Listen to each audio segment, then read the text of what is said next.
साध संगत जी प्रेम से कहना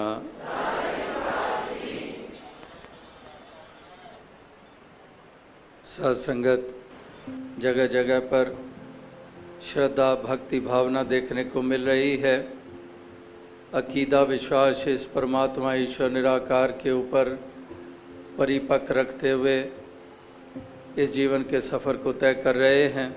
जहाँ जहाँ पर भी जाने के अवसर मौके मिलते हैं वहाँ ही यही श्रद्धा भावना देखने को मिलती है।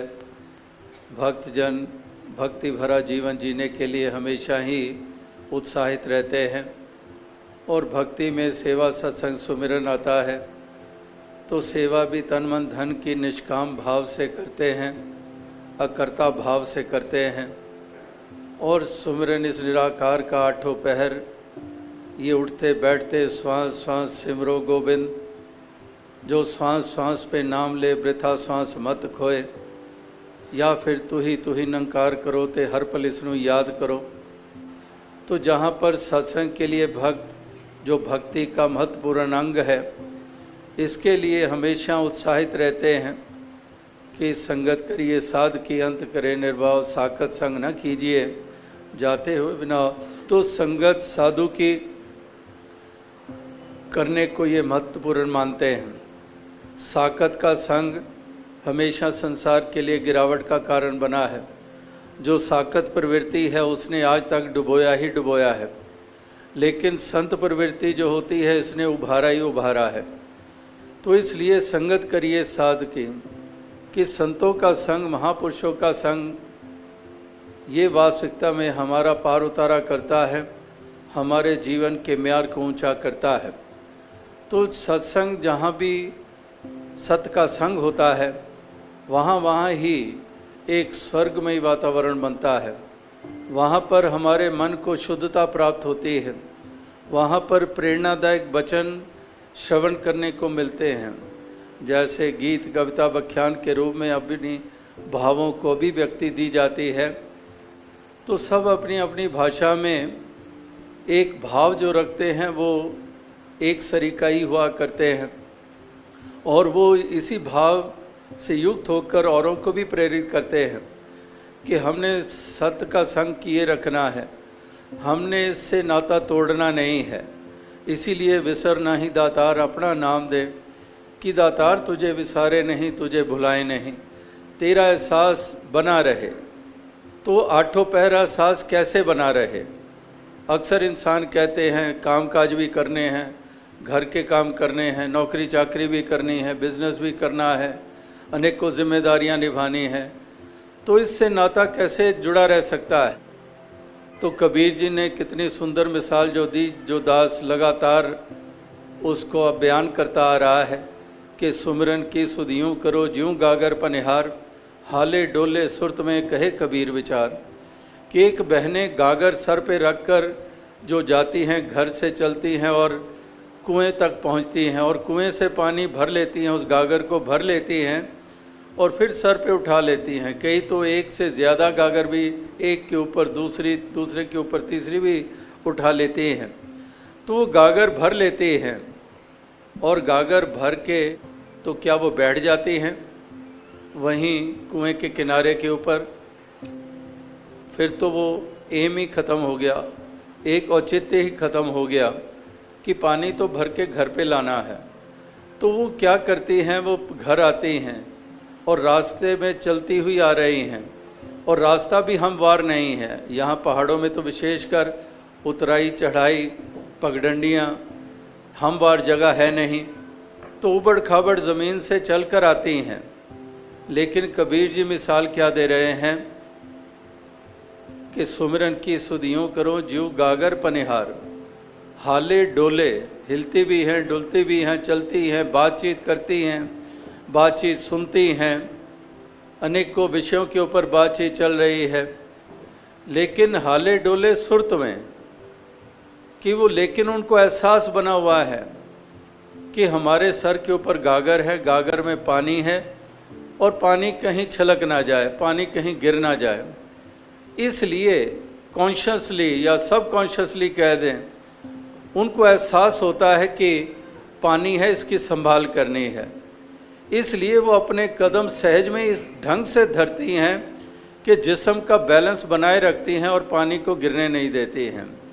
अब इसका मतलब ये थोड़ी है कि वो बातचीत नहीं कर रही हैं, केवल पानी का ध्यान धरना है, बातचीत छोड़ दें, चलना छोड़ दें, क्रियाएं छोड़ दें, फ़र्ज छोड़ दें, जिम्मेदारियां छोड़ दें। अक्सर ये, लेकिन कबीर जी कह रहे हैं कि वो पानी भरना भी है और घर तक लेके भी जाना है, चलना भी है, सब जिम्मेदारियां निभानी है। लेकिन एहसास बना हुआ है, जैसे वो पानी का रटन नहीं कर रही हैं बहनें, पानी पानी गागर गागर उसके ऊपर उसमें पानी, ये रटन नहीं कर रही हैं, लेकिन एहसास है।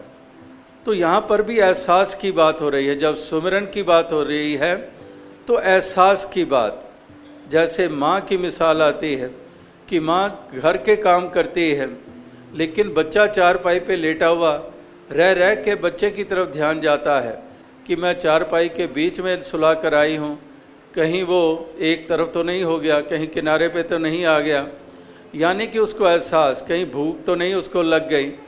तो माँ चाहे रसोई में काम कर रही है या कहीं दफ्तर में अगर सर्विस करती है वहाँ पर है, फिर भी उसके मन का तार अपने बच्चे के साथ वो जुड़ा हुआ है।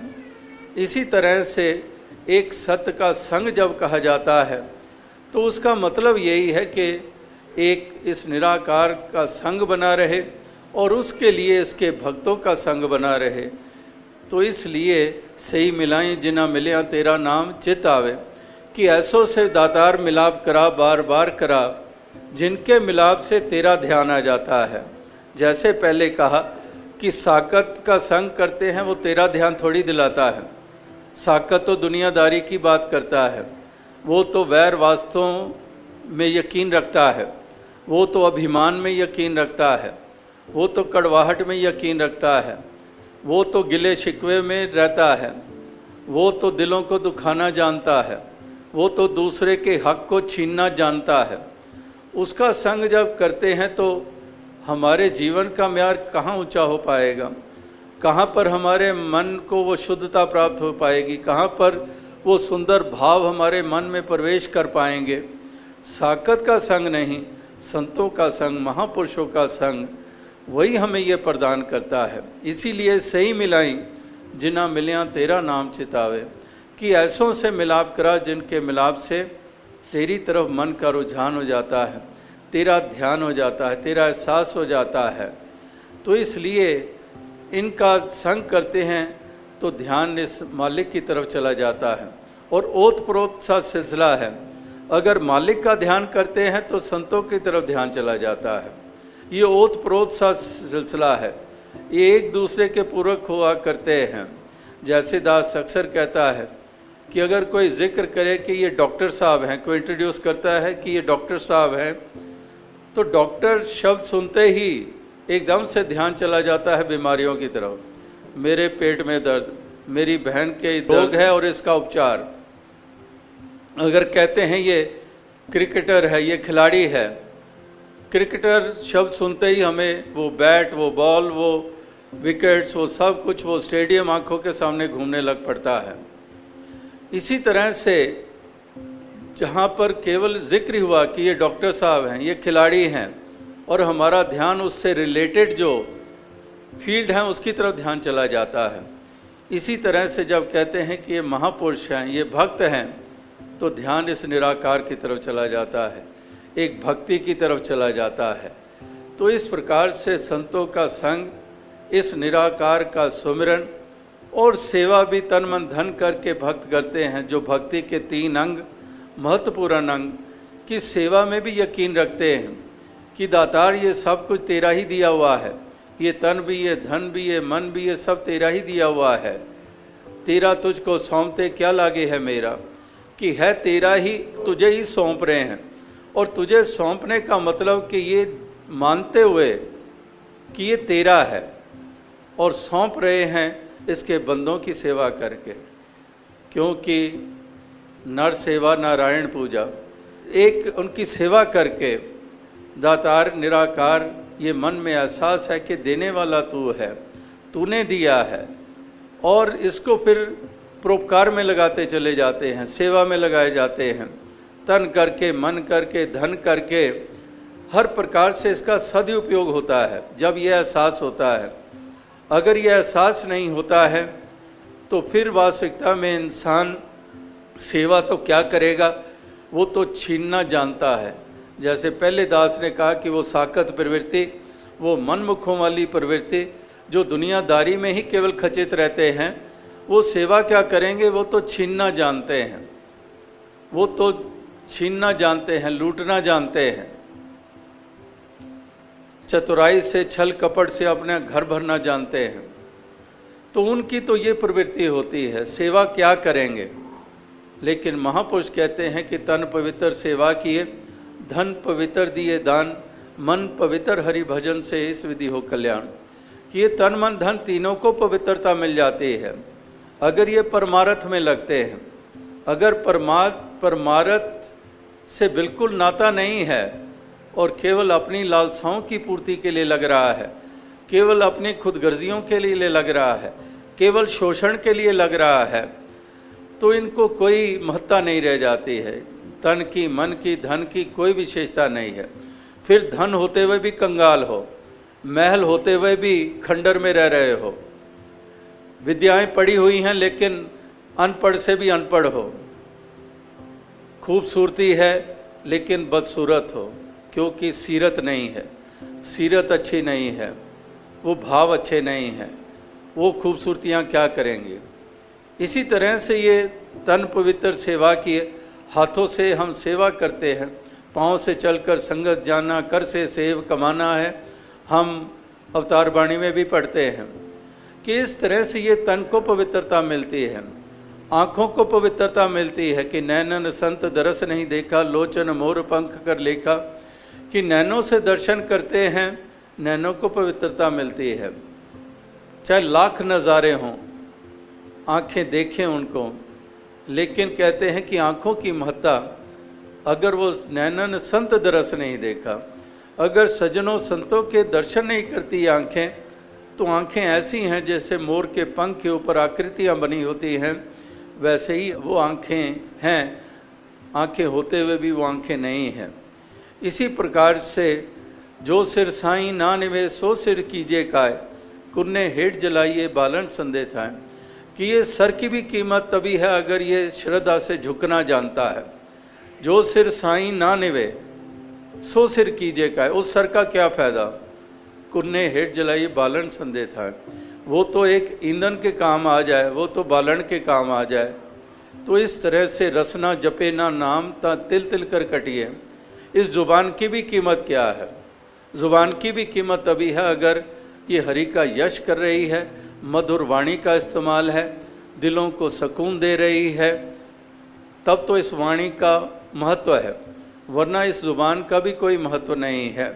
तो इस तरह से तन की को बचाना, दास अक्सर कहते हैं कि ये बड़े हौसले वाला है। अब एक वो भी हौसले वाले हैं जो दिन दिहाड़े डकैती डालते हैं, बिजी ट्रैफिक होते हुए भी वहाँ कत्ल कर देते हैं। हौसला है तभी तो कर गुजरते हैं। लेकिन दूसरी तरफ वो हौसले जो हमारे जवान, हमारे आर्मी के, हमारे फोर्सेस के, या फिर कोई साधारण कोई गृहस्थी है, वो भी सड़क से गुजर रहा है, किसी अबला के ऊपर जुल्म देख रहा है, कोई ज़्यादती देख रहा है, उसके बचाव के लिए आगे आ जाता है, वो हौसला भी है। तो दोनों हौसलों में देखें किसकी महत्ता है। उस हौसले की महत्ता है जो नेकी पे लग रही है, जो दूसरे के कल्याण में लग रही है, जो देश प्रेम के तहत लग रही है, वो हौसला मुबारक है। तो वो हौसले जो मासूमों की जानें लिए चले जा रहे हैं, गर्दन कलम करते चले जा रहे हैं, मज़हब का नाम लेकर, धर्म का नाम लेकर, ये कौन से हौसले हैं। तो इस तरह से महापुरुष संत जन हमेशा वो पहलू ही हमारे सामने उजागर करते हैं जिनको हमने अपनाना है, जिसको हमने जीना है, और इस प्रकार से वो कदम उठाते हुए अपने इस जीवन के सफ़र को हमने सफल करना है, अपने जीवन के म्यार को हमने ऊंचा करना है। तो भक्ति के मार्ग पर जहाँ सेवा सत्संग सुमिरन की महत्ता, तो भक्त में गुण होते हैं प्यार वाले, निम्रता वाले, दास भावना वाले, हृदय की विशालता वाले, सहनशीलता वाले, सब्र संतोख वाले। ये एक भक्ति जिसको हम कहते हैं, भक्त जिसको कहते हैं, उसमें फिर ये गुणों की भी चर्चा होती है कि ये गुण होते हैं भक्तों में जो प्यार निम्रता में रहते हैं, जो प्यार करना जानते हैं, नफरत नहीं करते हैं, घृणा नहीं करते हैं, वैर नहीं करते हैं, ईर्ष्या नहीं करते हैं, जलन की भावना नहीं रखते हैं, वो प्रेम करना जानते हैं, प्यार की दौलत बांटते हैं। जैसे कहते हैं कि प्रेम प्रेम सब कोई कहे, प्रेम न जाने कोई, 8 पहर बहता रहे प्रेम कहाए सोए, कि 8 पहर बहता रहता है। पहाड़ों में भी आप जानते हैं कि झरने बहते चले जाते हैं, बरस के किसी महीने में चले जाओ, ऐसे झरने आपको देखने को मिलेंगे जो बहते ही चले जाते हैं। तो यहाँ पर भी यही कहा जा रहा है कि 8 पहर बहता रहे प्रेम कहाए सोए, कि ये प्रेम की गंगा बहाते चले जाते हैं, ये प्रेम की दौलत बांटते चले जाते हैं। कमी है तो आज प्यार की है, प्यार की कमी है। जहाँ देखो, घरों में देखो, घर में किसी से पूछो, घर के सदस्य हैं, मुझे प्यार नहीं मिल रहा घर में। समाज में चले जाओ, प्यार नहीं मिल रहा है। प्यार की कितनी कमी हो गई है। तो प्यार की कमी की पूर्ति के लिए आखिर कोई साधन भी तो हो। तो साधन फिर से सज्जन होते हैं, संत होते हैं, भक्त होते हैं, जो प्यार की ठंडी फुहार बनकर तपते हुए दिलों को शांत करते हैं, जो ठंडक प्रदान करते हैं। तो ये प्यार की दौलत है। इस प्यार की दौलत को बांटते चले जाते हैं, इसका भागीदार हर किसी को बनाते चले जाते हैं। इस तरह से ये प्रेम भाव से युक्त होते हैं। और love is God, God is love, ये बचपन से हम सुनते आ रहे हैं कि प्रभु की सबसे सुंदर अभिव्यक्ति वो प्यार के रूप में ही है। हालांकि प्रभु की मैनिफेस्टेशंस कितने ही रूपों में है, लेकिन प्यार वाला पहलू सबसे एक सुंदर पहलू है। तो इस पहलू को ही अपनाते हैं भक्त। वो इस प्यार की दौलत को बांटते चले जाते हैं, प्यार देते चले जाते हैं, करुणा के भाव से युक्त होते हैं, दया के भाव से युक्त होते हैं। इसीलिए सच्चे धर्मी भी वही होते हैं, क्योंकि दया धर्म का मूल है, पाप मूल अभिमान। तुलसी दया न छोड़िए जब लग घट में प्राण। तो एक दया भावना से युक्त होते हैं। महापुरुष मिसाल देते हैं, कहते हैं कि संत हृदय नवनीत समाना, कि एक माखन के समान होते हैं, एक नवनीत के समान, माखन के समान होता है संत का हृदय, भक्त का हृदय। तो उसमें एक और मिसाल जुड़ती है। कहते हैं कि माखन की वो टुकड़ी पिघलती है जिस टुकड़ी को आंच दी जाती है, सेक दिया जाता है, वो माखन की टिकिया जो वो पिघलती है।